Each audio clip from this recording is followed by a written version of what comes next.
How's it going, everybody? Harvey Horn here. Just want to show y'all real simple way I tie up my jigs.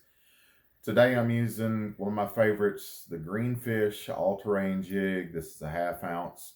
You kind of see that it's really a jig that's going to crawl through all types of cover, wood, rock. It kind of gets around and all that stuff really well. All right, the first thing I like to do with mine is I'll take a small piece of the wire that I use to tie my jigs up. I'm going to just make a little hook to where it comes through the eye. Take the weed guard, wrap around it a couple of times just to hold it out of the way. It's really simple, and it's going to give me an easier access to where I'm going to actually tie my skirt on. I generally like to use round rubber and silicone mixed together. It tends to give my jigs a little bit of a different look.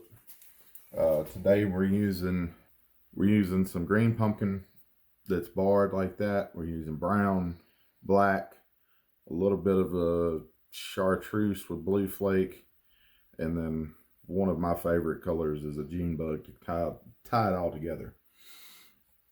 All I'm going to do is I'm going to take a short piece of copper wire, copper coated, whatever you prefer to use. I'm going to lay all of those across the back of the jig. I've just got it in a little small vise. Then I'm simply going to take my wire, I make a U shape, take the wire, wrap it around the jig. Pretty simple. It's going to take you a few times to kind of figure out exactly where it needs to be as far as the length of the skirt compared to the jig. Once I get that first initial wrap around, I'm going to reach in with my pliers, pull the wire around to where I've got it completely wrapped. I'll look and see if I need to pull any of the skirt material around to the top of the jig, and pretty simple, just reach around and pull it. No big deal. That way you make sure you've got the entire jig covered. Once you're at that point, I'm just going to pull my wires tight, just like that. Start the wrap. And at this point, what I like to do is I'll actually take my jig out of the vise to where I can get my pliers on it really well. I'm just using a pair of wire bending pliers that happen to be laying around my house. Once I get a couple wraps, I'll use the pliers to pull that wire tight.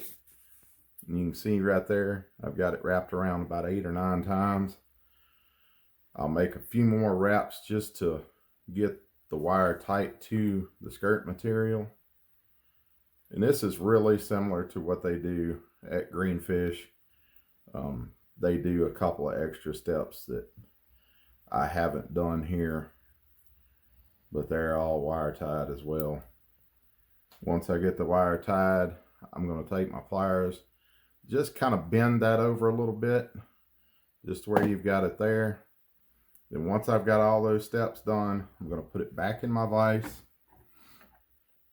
And to get all this rubber separated, I'm going to reach in here, pull it, and cut it. Repeat that step until you've got all of the round rubber cut. We're not going to worry about actual length at this point. We're just getting it all separated. Once I get it all cut to where it's all separated, then I'll actually trim the jig, the skirt, to the length that I want. So you can see all there, I missed one right there, so we're going to cut it real quick. And you notice I'm not cutting the silicone, because once I get all the rubber cut, I'm going to actually come in here and I'm going to pull out my little wire that I had holding my weed guard back. I'm going to take it, pull everything back to one point, get it all in one spot right there, and then I'm just going to trim it. I like to trim mine about 1/4 to a 1/2 inch past the end of the hook. These are not the best scissors in the world, but they get the job done. And there you have it. It's all done. It's ready to go. Got one more little piece in there. We'll just separate that out by hand. And it's ready to go. It's ready to go catch some bass.